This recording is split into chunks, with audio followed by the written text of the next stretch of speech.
Hello, welcome back to my channel. आज फिर से हाजिर हैं एक इंटरेस्टिंग एक्सपोनेंशियल प्रॉब्लम के साथ। और यह है 27 power x plus 8 power x is equal to 1, 25 power x।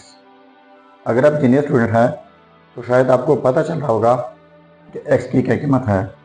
तब तक आप कमेंट कीजिएगा, मैं फाइंड आउट कर लेता हूँ x की क्या कीमत है। चलिए स्टार्ट कर लेते हैं।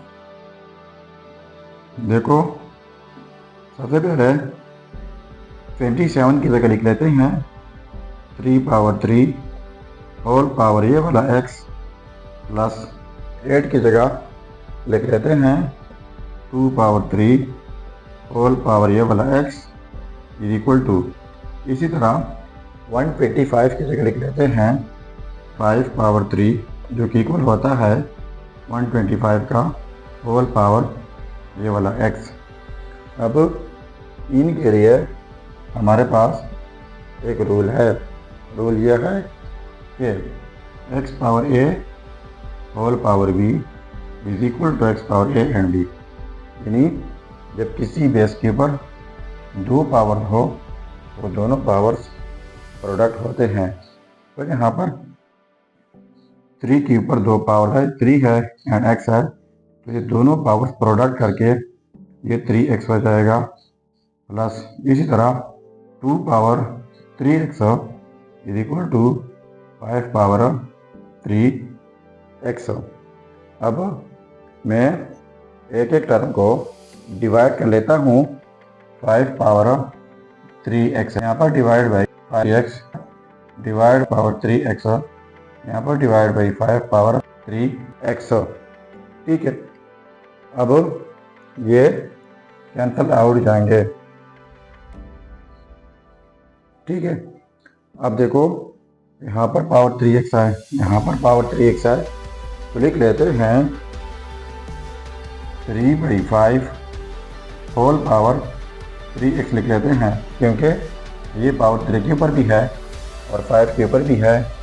प्लस इसी तरह ये 2/5 होल पावर यहाँ पर भी 2/5 whole power 3x equal to इनकी जगह 1 हो जाएगा। अब हमारे पास जो 1 है इनकी जगह हम कुछ यू लिख लेते हैं कि 3/5 पहले लिख लेते हैं and whole power 3x plus 2/5 whole power 3x is equal to. अब 1 की जगह लिख लेते हैं 3/5 प्लस 2/5। अगर आप इनको ऐड कर ले तो इनसे 1 आता है। कैसे आएगा? एलसीएम 5 हो जाएगा और ये 3 × 1 हो जाएगा प्लस 2 × 1, तो 3 + 2 डिवाइड बाई 5 एंड 3 + 2 5 होता है डिवाइड बाई 5। देखो ये 1 के इक्वल आ गया, तो इसलिए हमने 1 की जगह 3/5 + 2/5 लिख लिया। अब यहाँ पर देखो 3/5 whole power 3x plus 2/5 whole power 3x is equal to 3/5 plus 2/5। अब देखो यहाँ पर जो है पावर 1 है और यहाँ पर भी पावर 1 है, बीच में इक्वलिटी है। अब हम इनको कंपेयर कर लेते हैं।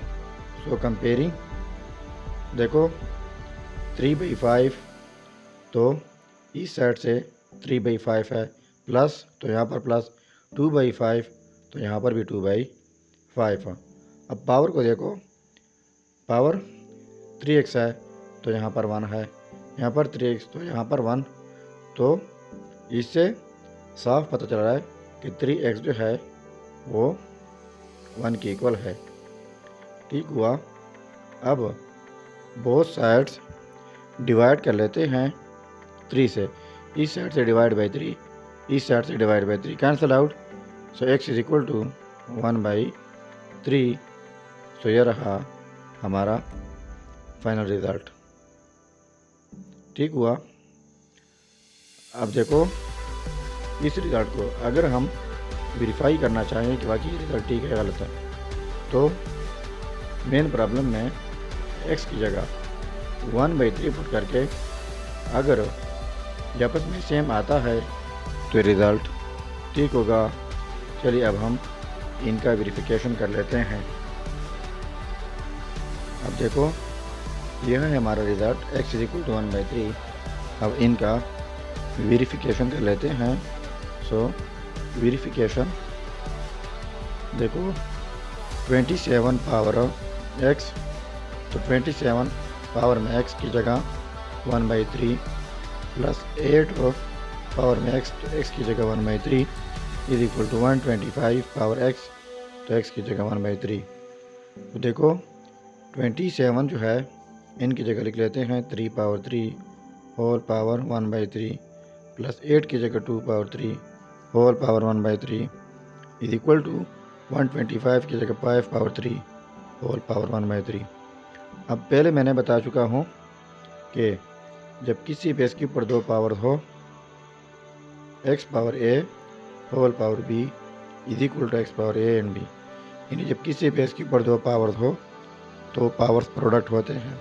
तो यहाँ पर ये सारे कैंसिल आउट हो जाएंगे, 3 + 2 हो जाएगा इज इक्वल टू 5, तो 3 + 2 5 के इक्वल होता है इज इक्वल टू 5।